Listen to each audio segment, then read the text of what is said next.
Rob Nelson, talk show host. Because you got the 70s thing going there. I got someone's underwear.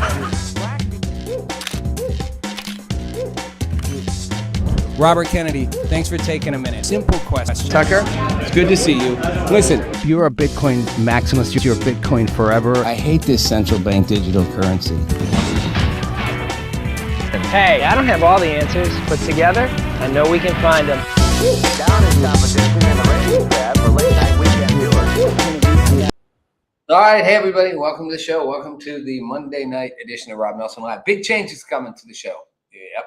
Well, first of all, these little guys are going to go away. I'm going to have a nice Rob Nelson Live thing behind me, or just some nice blue light, or maybe a blue background. I'm working on it. I'm going to upgrade that. Going to have a whole new line of socials starting on Rob Nelson Live, kicking it all in, ready to kind of push the content brand out there.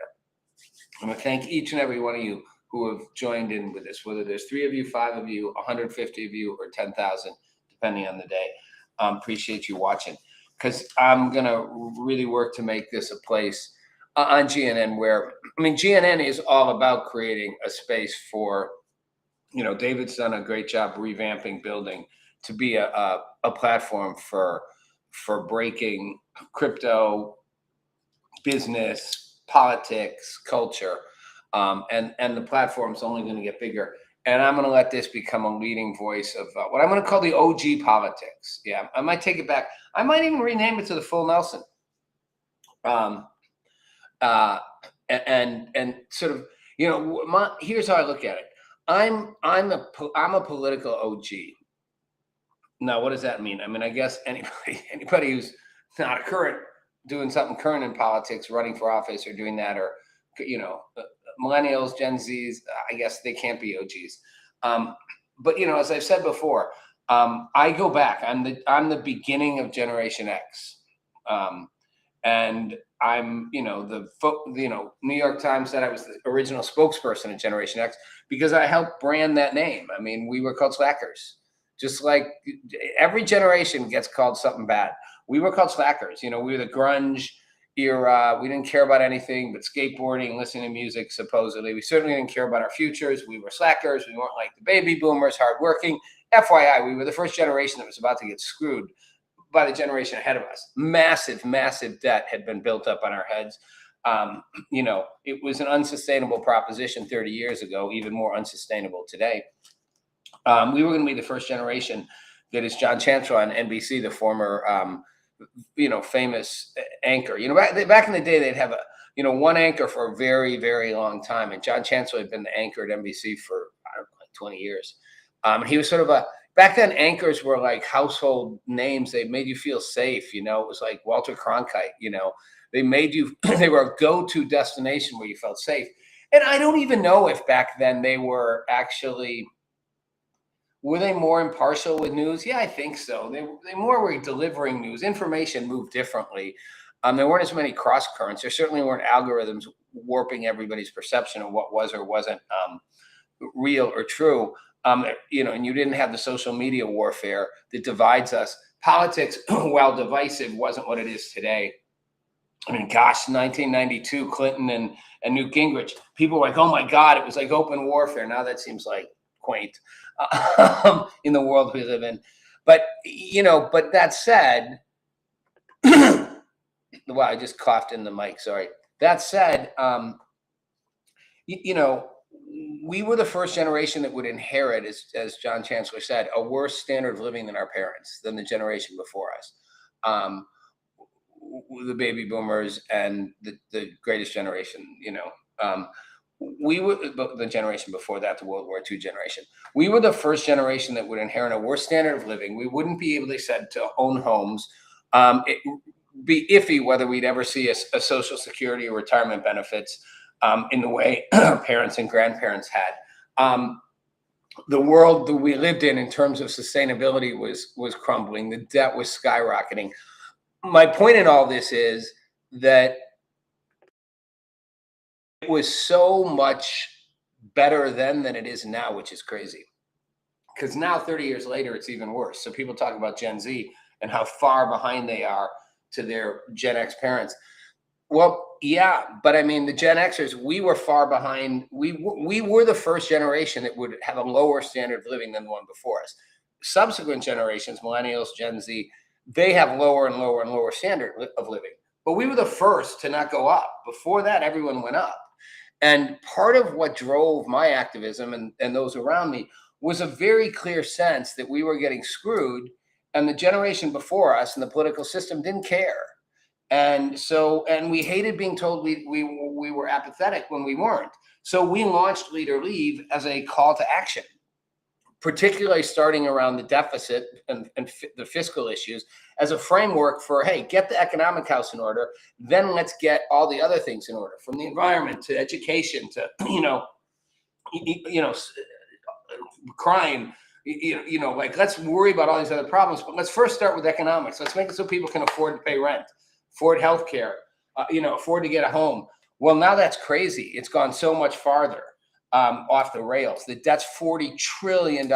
In my book, Last Call, in 2000, I wrote about how bad the debt was then, and unsustainable entitlement programs were. And we've only gotten worse. We've made no effort to get better. I said back in the 90s and 2000s, the generation before us basically ran a giant credit card that they just ran up the bills and passed it on to us to pay for. Well, we've continued the same, running up the bills. I don't care if you're a Democrat, Republican, Trump, Biden, Obama, everybody ran up the bills.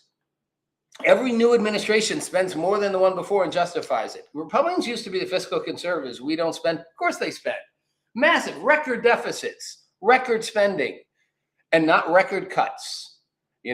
We should have cut it then. I said on MTV, you got to get, you got to cut everything. You got to go after the discretionary spending. You got to go after the entitlement spending. You got to get rid of the waste, fraud, and abuse. That's what we called it then. Get rid of the pork. No more free handouts. And of course we didn't. But we were a rebellion against it. And my voice launched through because I was at the forefront of it and saying something that hadn't been articulated. The reason why I was the original spokesperson for Generation X wasn't that I thought up all the things that we were about. I just was the loudest and most visible on a political stage, arguing what those were, arguing what our grievances were, arguing we were the first generation to distrust the institutional systems.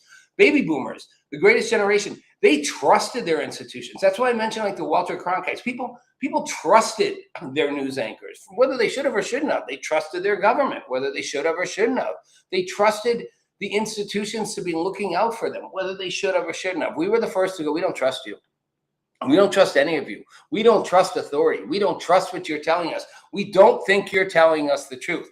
No accident that this literally aligned with the launch of the MTV, which OG MTV I'm talking about. Current MTV is nothing like it was then. I'm talking old school video MTV, and the videos would come one after the other, and you'd have to wait to watch the one you wanted.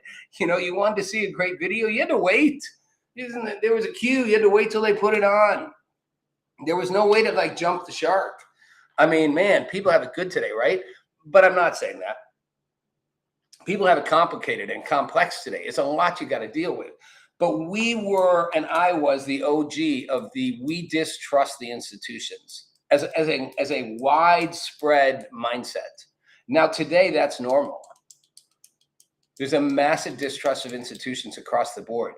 But our generation was the first, and I was one of the leading spokespeople of it. So I'm OG. So my politics and my show and what I'm going to do and want to do is reflect that. I can look through this and see this with the perspective of 30 years of when I did it.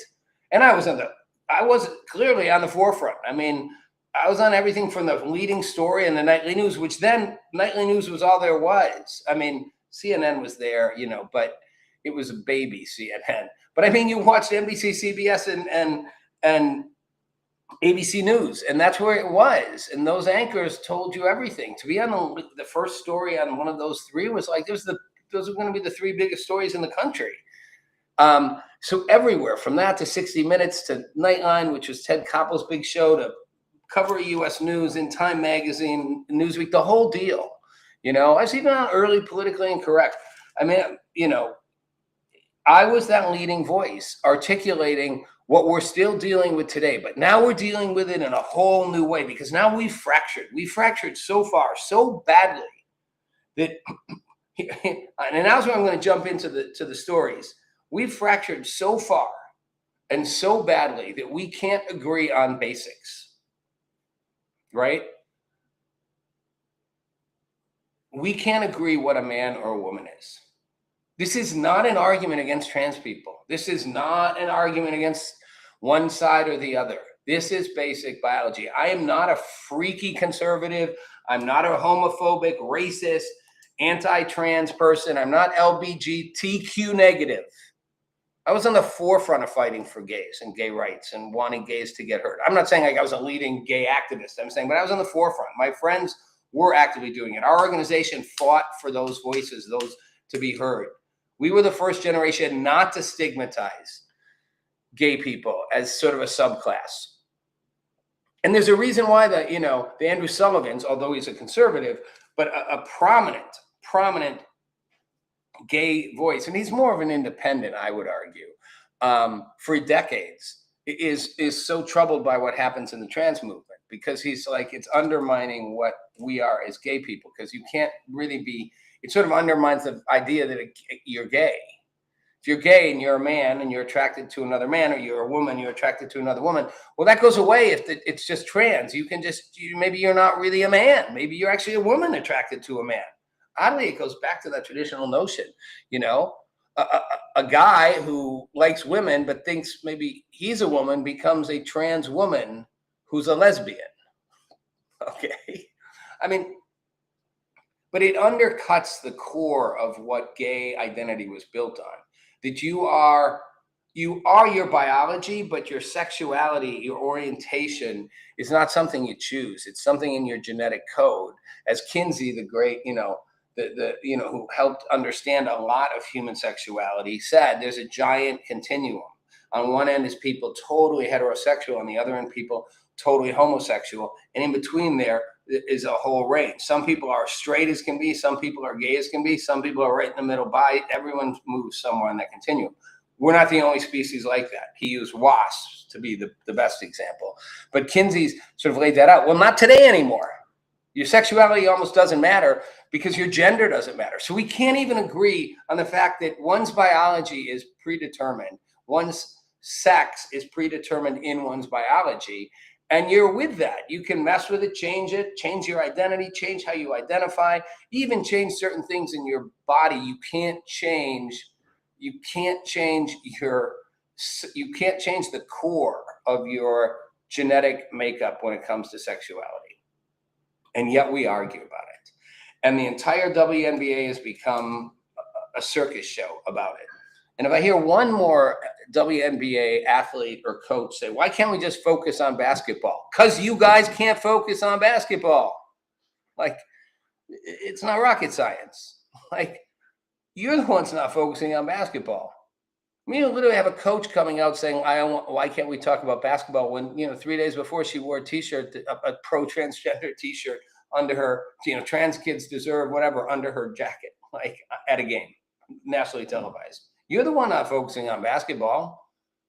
You guys are the ones that are focusing on everything but basketball half the time. The media is just playing what you're leading with. And the WNBA is the most political. I mean, I thought the NBA was. No, they're surpassed.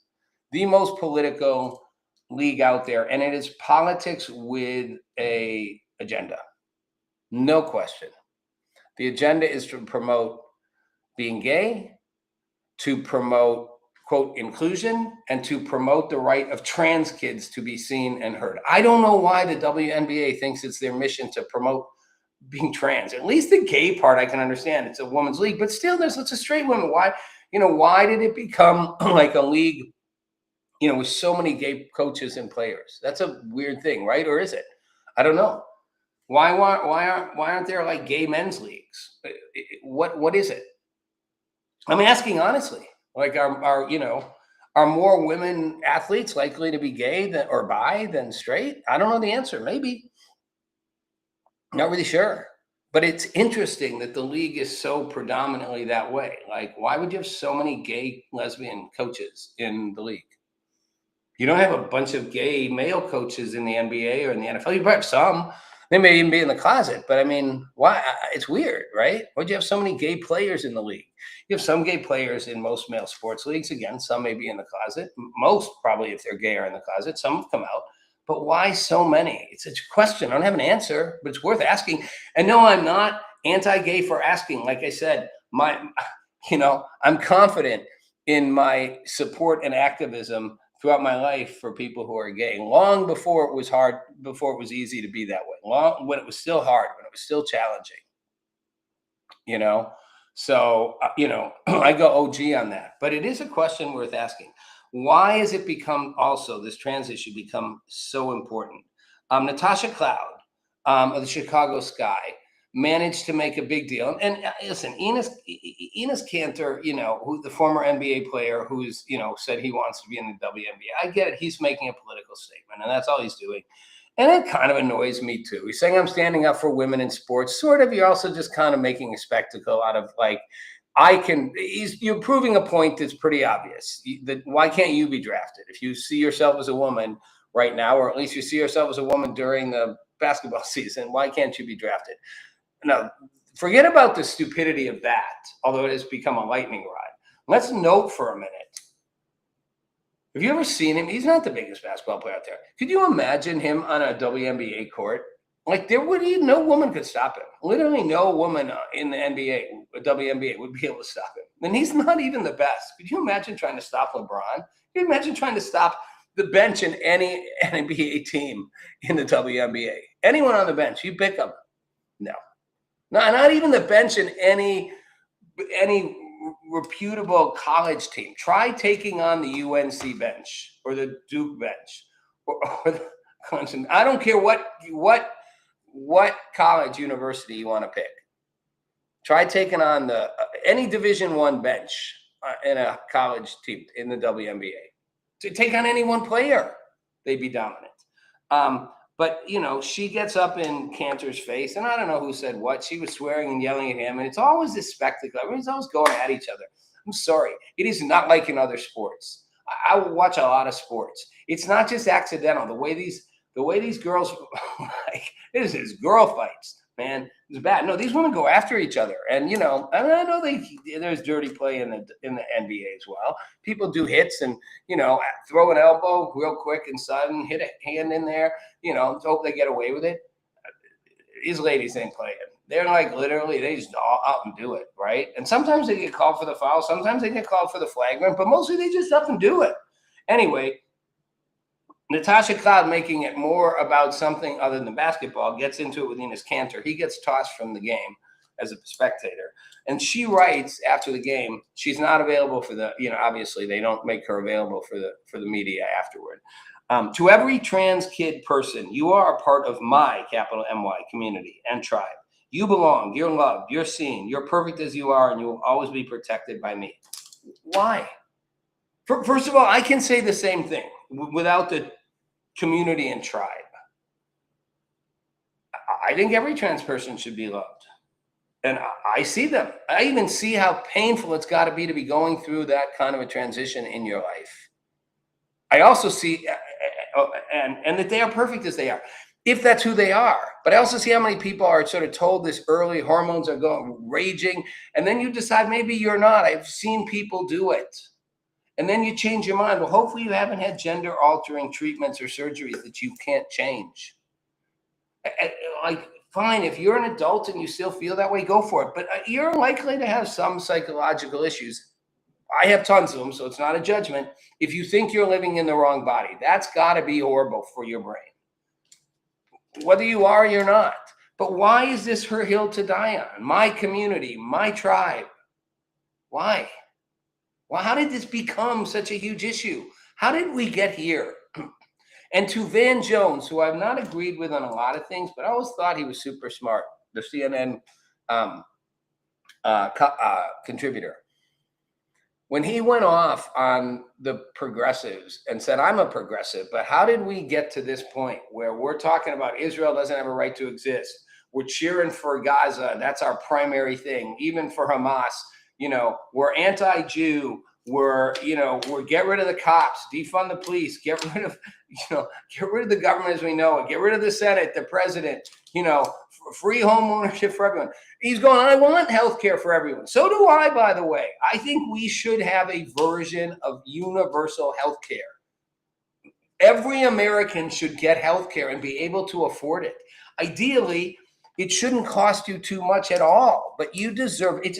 You should get health care. You should also be able to afford to live, pay your rent and your necessary supplies in life, to eat, to be warm, to be clothed, whatever.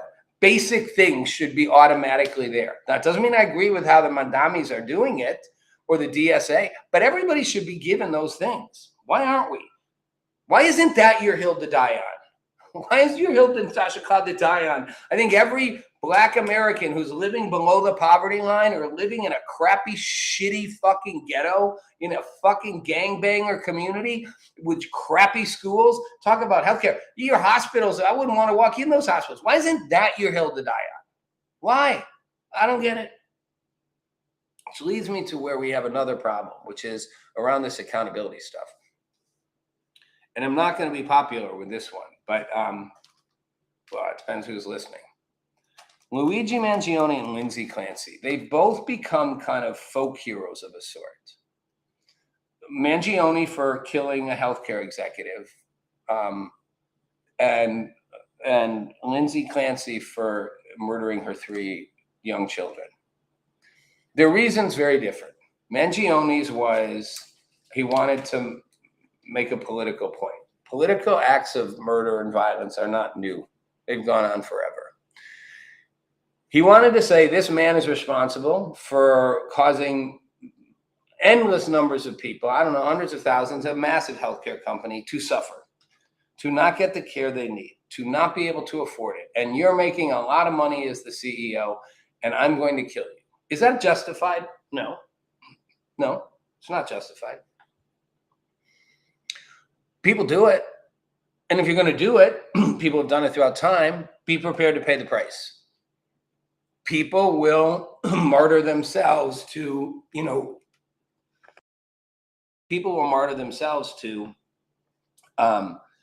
to make a political statement or remove somebody they think is. Now, I don't think removing one big healthcare CEO is going to alter the equation at all. But either way, you do it. You take that choice. You took the life. Now you pay the price. You go to prison for life. That's the way it works. I'm not justifying what he did, but I can understand it in a way that I cannot understand Lindsay Clancy. And that's not because I can't understand depression or postpartum depression. I can't understand postpartum depression because I can't have it. I understand clinical depression because I've had it since I was 15. I understand what it's like to feel like the darkness in your head is so dark that you even would consider ending your own life. But the choice to end another's life comes with a different thing and a different cost. So postpartum depression, and they're calling it postpartum psychosis in her case, you're so crazy that you don't even realize what you're doing. She strangled her 3 children in front of the children. I mean, when her husband got home from the drugstore with dinner, he saw her outside in pain because she'd injured herself trying to do self-harm. I don't know if she tried to kill herself. She managed to kill the 3 kids, but couldn't pull it off and finish herself off. That's another thing that always pisses me off. People kill, murder suicides where you fail at the suicide part. Come on. If you could strangle your 3 kids, could you figure out how to actually finish yourself off too? No, you paralyze yourself temporarily, or I don't know if it's permanent, but I think it's temporary, but you couldn't figure out how to end your own life, but you could kill your 3 kids. But anyways, he goes to look at the kids. He says, where are they? She's like in the basement. He goes down and the cops get there as this is all happening. And he goes, she fucking killed the kids. He's like, what the fuck?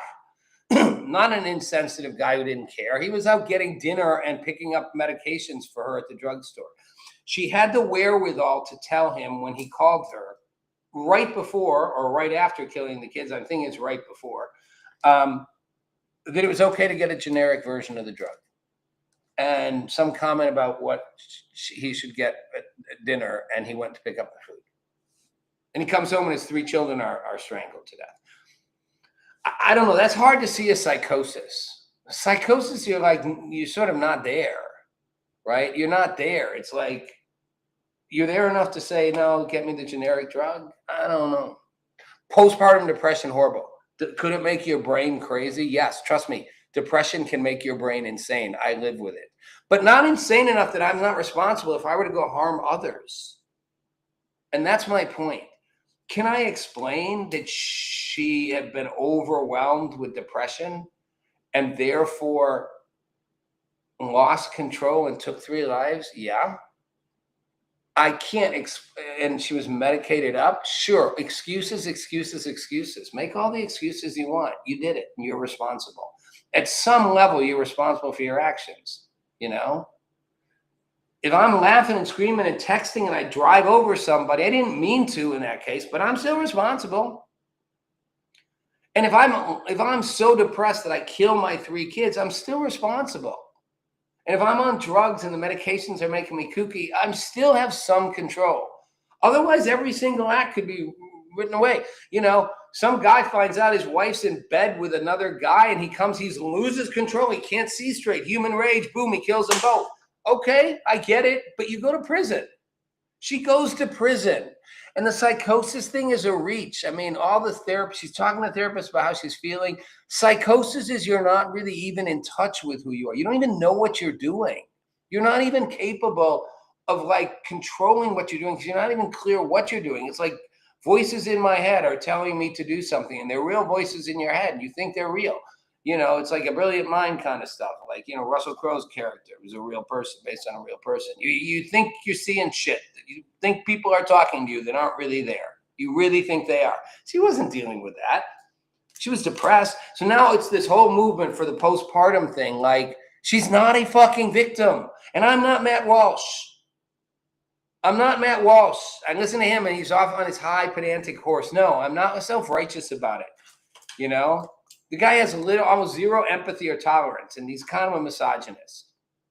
I understand what a woman might be going through with that. You're still responsible, even if you're like, I lost control. Okay, and now you pay for it. You go to prison. You don't get a free pass. This whole free pass society we've moved into, you know, it's like, what happened? You know, this is a random sidebar story, but there was a guy in Minnesota. It's always in Minnesota, this stuff. He was in part of a tree trimming company, and they have a big, like, you know, crane with a grapple on it. And he and his buddy were playing around. It's a hydraulic grapple, big. And he and his buddy are playing around. They're working together, and they're goofing off. And they notice the shadow of the grapple and the shadow of the guy are like side by side, and they're laughing and joking. So he decides to move the grapple shadow onto the shadow guy and crush his head, the shadow. And the guy's like laughing as he's doing it. What neither one of them seems to realize, including the guy driving them, operating the hydraulic crane, because he's not watching, the real guy's watching the shadow, is that the shadow and the real guy are basically the same thing. And he ends up putting the grapple on the real guy's head, not a shadow. He thinks he's on a shadow and crunches his head, killing him. So he's being charged, obviously, with manslaughter. And fucking around can do that for you. He's going to go to prison. I know people in San Quentin who got life prison sentences and they weren't getting out, and they'd killed someone. In one case, I knew a guy, and he did it when he was 17. He was part of a gang. He's like, I had no future. I didn't expect anything. I didn't mean to kill someone. We were in a robbery. Something went wrong, gun off, whatever. He killed a person, and he got charged with murder. And he said, I'll never be able to undo what I did. I didn't know what I was doing. I was a 17-year-old kid in a gang. It was the only future I knew, and did something stupid, and it was an accident, and I killed someone. I will spend my life in prison for it. And he's trying to make up for it, and has been, by working to reach out to young men in troubled communities and with, disadvantaged backgrounds to help them make better choices. He also got to know the family and never asked for their forgiveness. Simply said, I would like to have a relationship if you're up for it, so that I can first let you know that I can never undo the harm I caused, and constantly show my willingness to atone for that and to try to do better in the world around from prison. And in this case, the family actually accepted it and said, we actually do forgive you. And he's going to stay in prison for life, because that's the punishment he gets, even though he didn't really fully know what he was doing when he was 17. You don't get the free pass. Luis Mangione doesn't get a free pass. You murdered a guy, whatever the reason, you thought you were making a political statement. Maybe he was a horrible human being. Maybe his company's responsible, probably is, for causing a lot of suffering because it's an big insurance company. You chose to kill him. Now you go to prison for life. You know, Lindsay Clancy, for whatever reason, however depressed, chose to strangle her 3 kids, one after the other, in front of each other. And was still minutes before able to tell her husband that when he called, it's okay to get the generic drug, and knew that he was going to pick up dinner. So you go to jail for the rest of your life. You don't get a free pass. And these people shouldn't be heroes. How we've made them heroes is my point. How this became a thing. They're heroes to people. They're folk heroes. Why? Oh, because we're not paying enough attention to postpartum depression. We don't pay enough attention to mental health, period.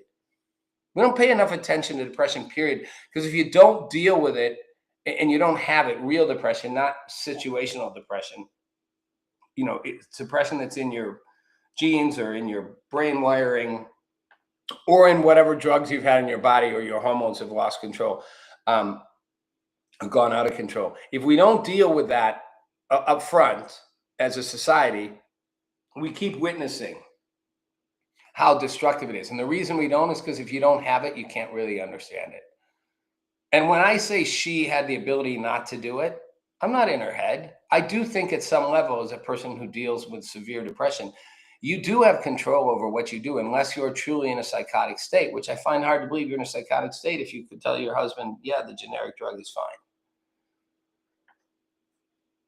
And she didn't think she was hearing voices at the time. So you're just in a really fucked up state. Yeah. But it is a problem. And yes, we should be paying attention to it. Mental health is a real problem. But it doesn't give you a free pass. And she shouldn't get in life for, you know, she shouldn't get innocent by reason, or not guilty by reason of insanity. Because it doesn't, just from everything I'm seeing, it doesn't sound like this person was insane. It sounds like she was really depressed, really fucked up, and did something really, really impulsive and bad in that fit of disorientation and rage and frustration and whatever else, and can't take it back. But she's a bit of a hero to a lot of people. And Luis Mangione is a bit of a hero to a lot of people. How did we get here? How did we stop being accountable?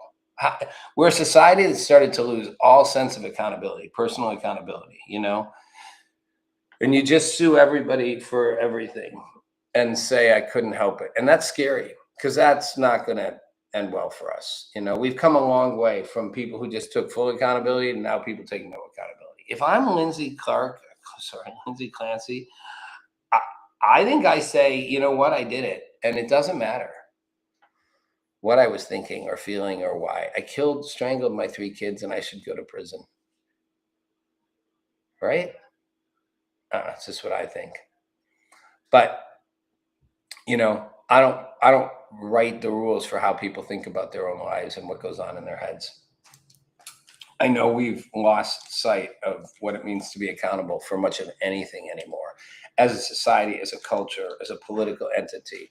And we're going to have to change that. And the sooner we do, the sooner we can start fixing some of the big problems. So go ahead, hate me for saying what I said about Lindsay Clancy. I won't take it back. And about Natasha Cloud. You're on the wrong court here with the trans thing, but we're all on the wrong court that we can't accept these basic premises, whether that's biologically they're men and biologically they're women, whatever else you want to do, and whether or not that's, you can have massive postpartum depression and, you know, be absolutely almost out of control, and you're still at some level responsible for the choices you make. That's it. That's it for today. I think on Wednesday, David Gockstein's going to join me. I'm Rob Nelson. Thank you for watching.